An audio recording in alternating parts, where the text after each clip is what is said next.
Welcome to the one and only place in the world where you can witness the pride of Gujarat, pride of India, Asiatic Lions.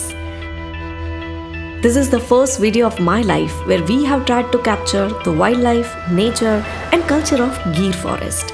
અને આ પહેલા પ્રયત્ન દરમિયાન જ સમજાઈ ગયું કે જે મજા નથી દુનિયાના ટોળામાં એ મોજ છે ગીરના ખોળામાં. એટલે જ તો ગીરને માં કહેવાય છે.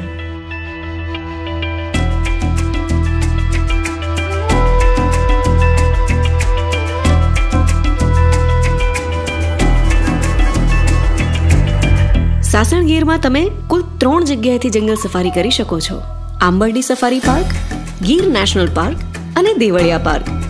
જેની મુલાકાતમાં જો તમે સવાર કે સાંજનો સ્લોટ બુક કર્યો તો સિંહના દર્શન અચૂકથી થઈ શકે છે. અને હા, જ્યારે પણ કોઈ પાર્કમાં એન્ટર થાઓ તો make sure you follow all those rules જે ત્યાં બોર્ડ ઉપર મેન્શન કર્યા છે.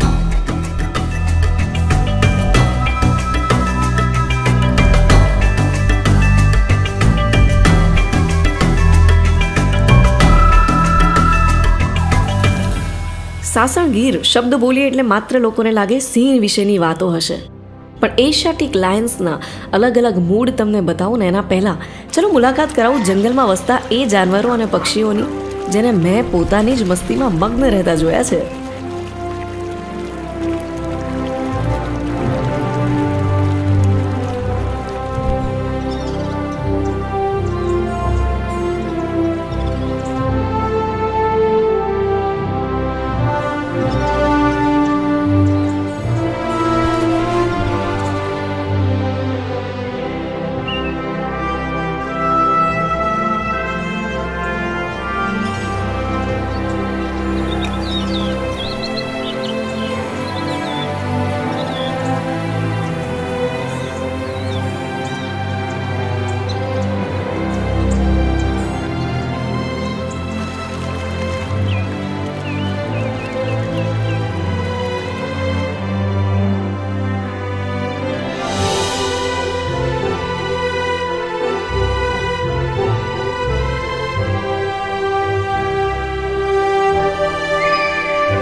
ગીર આખું કેવું હશે?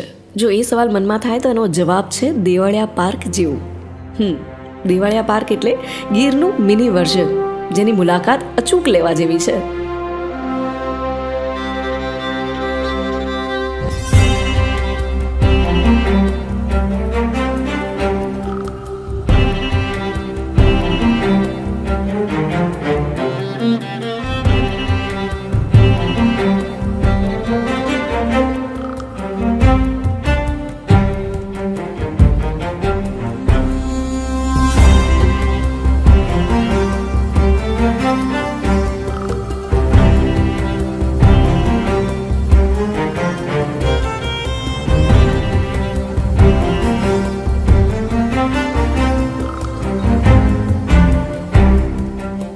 દેવળિયા પાર્કનું મોસ્ટ હેન્ડસમ લાયન એટલે દેવરાજ. એના ચહેરા ઉપર જે ખુમારી છે, એની આંખોમાં જે કોન્ફિડન્સ છે અને એનો શાંત સ્વભાવ જોઈને એમ જ થઈ જાય કે સિંહ એ અત્યંત પ્રેમાળ જાનવર છે. એની આદત છે કે આંખોથી આંખો મિલાવીને ઇશારામાં જ વાત કરી લે છે. વાત કરે કે ના કરે પણ તમને માપી ચોક્કસથી લે છે.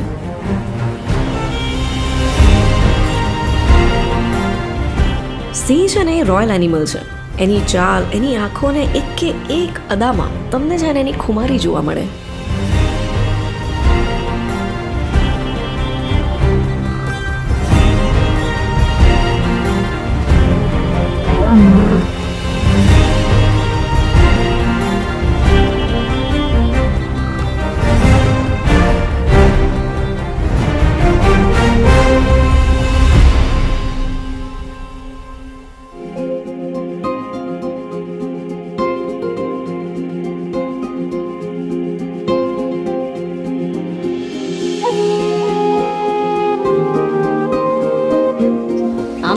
વર્ડ આપણે છોકરી માટે વાપરીએ, પણ અહીંયા મેલ હરણ માટે આપણે કહેવું પડે કે યાર કેટલા બ્યુટીફુલ શિંગડા છે આના. અને આની ખાસિયત છે કે દર વર્ષે એના શિંગડા નવા આવે છે.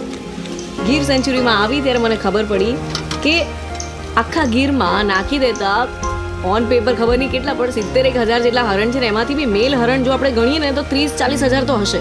વિચારો 80,000 શિંગડા દર વર્ષે જતા ક્યાં હશે જ્યારે નવા આવતા હશે.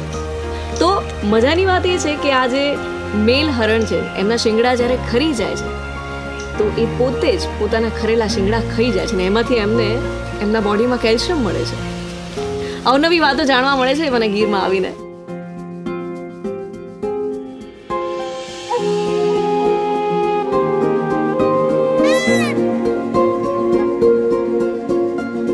જંગલની જિંદગીમાં ટાઈમનો કોઈ કોન્સેપ્ટ જ નથી, कोई भागा दौड़ी नहीं. जो भी वक्त मिला उसी में जीते हैं, खुश रहते हैं.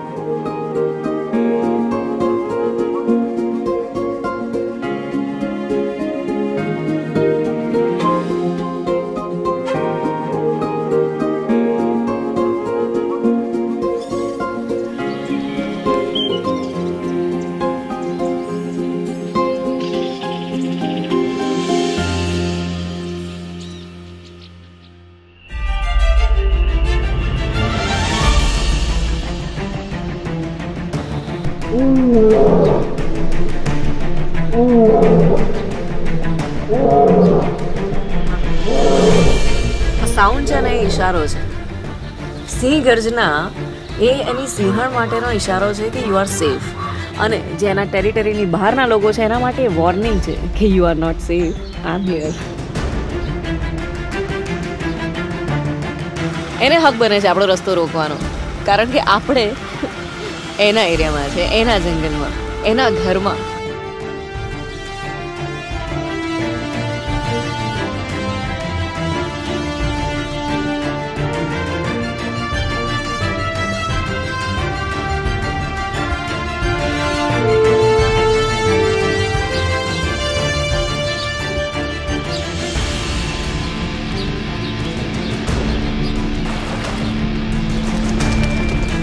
ગુજરાતની જીવાદોરી એટલે માં નર્મદા અને ગીરની જીવાદોરી એટલે કમલેશ્વર ડેમ. ગીરમાં કુલ 4 ડેમ આવેલા છે, જેમાંનો સૌથી મોટો ડેમ એટલે કમલેશ્વર ડેમ, જેનું મોટા ભાગનું પાણી વાઇલ્ડ લાઈફ માટે વપરાય છે. કહેવાય છે કે આ જગ્યાએ 150 જેટલા મગર તમને જોવા મળે.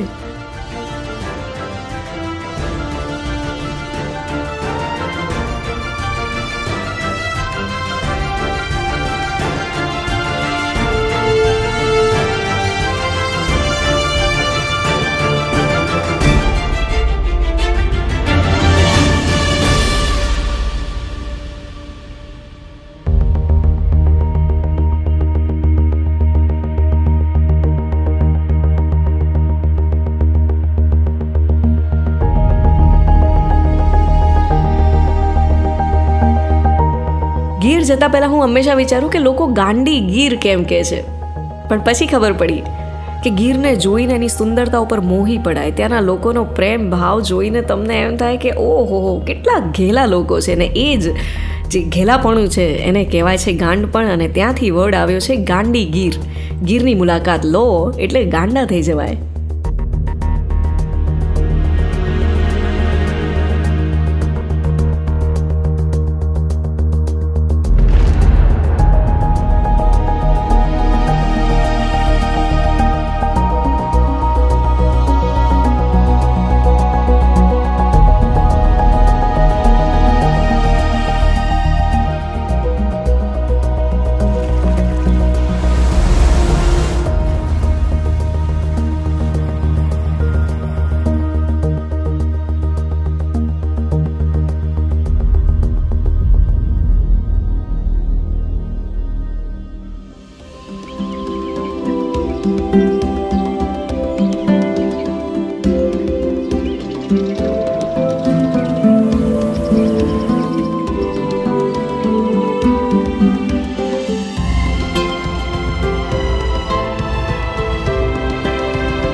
કાચિંડાના જે રીતે કલર બદલાય એવી રીતે ગીર સેન્ચુરીના પણ કલર બદલાય. 6 મહિના મસ્ત લીલુંછમ અને પછીના 6 મહિના ડ્રાય જંગલ.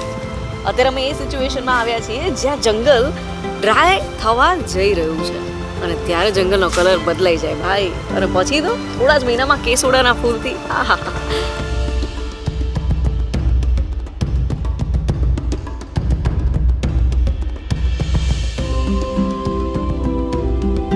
ગીર સેન્ચ્યુરીમાં ફરવા આવો ત્યારે ટુરિઝમનો છેલ્લો પોઈન્ટ એટલે દેવા ડુંગર, જ્યાં જતી વખતે રસ્તામાં મેં જોયું એક બાદશાહી મિજાજવાળું અદ્ભુત ગામ. સિરવાણ ગામ જે 200 વર્ષથી પણ વધારે સમયથી કોને સાચવીને બેઠા છે, કોની સંસ્કૃતિ સાચવીને બેઠા છે. કહી શકાય કે આફ્રિકનની સંસ્કૃતિ જે છે, એમની જે ભવ્ય વારસો છે, એમનો જે ડાન્સ છે, એનાથી ઘણી બધી જગ્યાએ ગીરમાં સ્વાગત થતું જોવા મળે છે. સીધી બાદશાહ.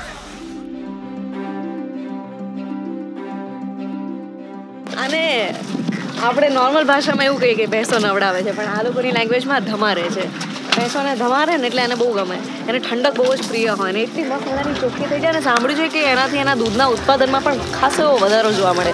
અને ગીરમાં તો ભેંસના દૂધનું સખત મહત્વ છે. અહીંયાની તો લોકો આવે ને એટલે સ્પેશિયલ ચા પીતા હોય છે કે અમે તો પ્યોર બફેલો મિલ્કની ચા પીધી. એની પાછળની મહેનત આ લોકો કરે છે.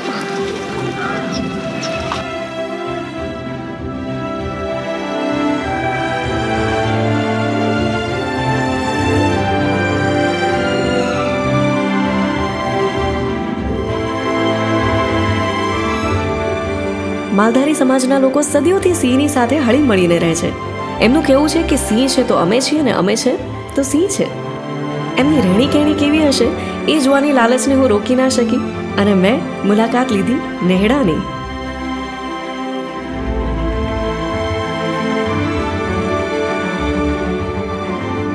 દુધાળા નેસમાં જે વીરાભાઈ છે એમના નેસડાની મુલાકાત અમે લઈશું. ટોટલ 50 જેટલા માલધારી સમાજના વ્યક્તિઓ અહીંયા રહે છે અને કહેવાય છે કે પ્યોર બફેલો મિલ્કની બનેલી આ જો ચા નથી પીધી ને તો કોઈ મહેમાનગતિ તમે માણી જ નથી ગીરમાં આવીને. ચલો ટેસ્ટ કરાવું તમને હું વર્ચ્યુઅલી.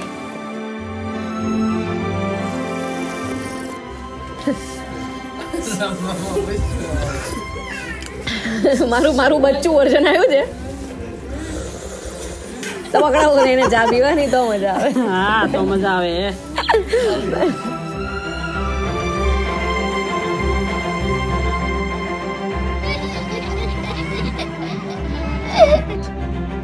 નેહડાની ચા આટલી મીઠી લાગી તો વિચારો સાંજ પડે ગીરનું ભાણું કેવું લાગે. ગાડી આપોઆપ છે ને એક ઢાબા ઉપર રોકાઈ જ ગઈ. તો 70 વર્ષ જૂની છે આ જગ્યા અને બારા સસરાએ પણ અહીંયા રોટલા કર્યા છે. હા બાઈ શીખ્યા છે એમના સસરા પાસેથી કે પછી ઘરેથી જ પરણીને આવ્યા ત્યારે જ? ઘરેથી જ શીખીને આવ્યા હતા. એવું? તમે જો મુલાકાત લો ને ગીરની તો એનું દેશી ભાણું અચૂકથી ટ્રાય કરજો.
સિંહો માટે તો આ પાર્કની બહાર આવેલ આંબાવાડી પણ એમનું જ ઘર છે.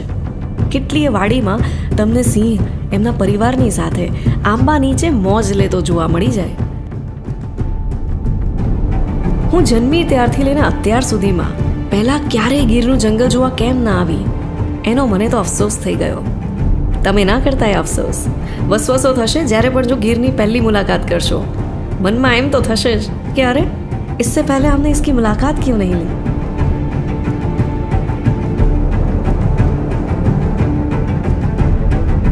કલેજું હોય તો સિંહ જેવું. એની આજુબાજુ ગમે તેવી પ્રજા આવી જાય બોસ, કોઈ પણ પ્રકારના ભય વિના એને જ્યાં બેસવાની ઈચ્છા થાય ને એ બિંદાસ ત્યાં બેસી જાય. એ બેસે એ જ એનો એરિયા અને એ જ એની જગ્યા અને એ જ એની ગાદી.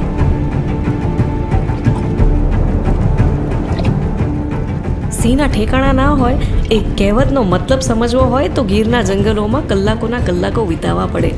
કારણ કે આ જેટલા પણ વિડીયોઝ તમે જોઈ રહ્યા છો એની પાછળ ઘણા દિવસો અને ઘણા કલાકોની મહેનત છે.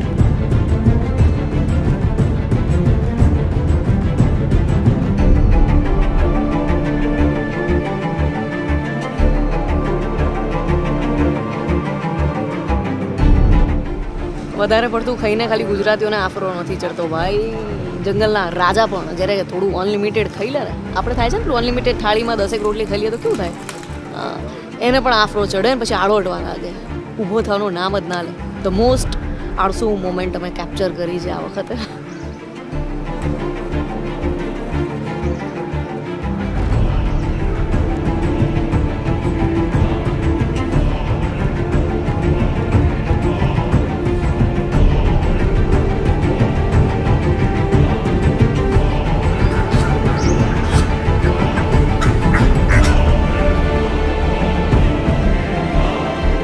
આવી રીતે જ્યારે સિંહણ એકલી હોય ને તો ગીરના લોકો એને એમ કે હા રેઢી બેઠી છે પેલી સિંહણ.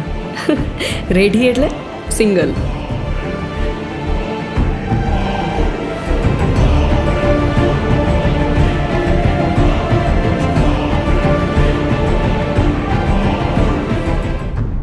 ગીરના જંગલમાં જ્યારે સિંહ તમારો રસ્તો કાપે ને એટલે મોટા ભાગે જીપ બંધ કરી દેવામાં આવે. એની ઉપર થતી હલનચલનને ઓછી કરી દે અને ધીમા અવાજે લોકો એને જોવાનો લાવો લે. ગીર નેશનલ પાર્કમાં છે ને મને આ શેર સૌથી વધારે કેમ ગમ્યો? એની કેશવાળીના લીધે. વહેલી સવારે પણ મને છે ને આનાથી જ મુલાકાત થઈ હતી. ઇનફેક્ટ આનું ને મારું કંઈક તો લેણું છે. જેટલી વાર મળે છે ને એટલી વાર મારા રસ્તામાં આવીને શાંતિથી બેસી જાય છે અને પછી આંખોમાં આંખો નાખીને જોયા જ કરે મને. એવું લાગે કે જાણે કહેતો હોય ખાલી એક વાર ના આવતી, આવી જ છે તો પછી લોકો સુધી આ બધી વસ્તુ એવી રીતે પહોંચાડજે કે મને જોવા હંમેશા બધા આવે.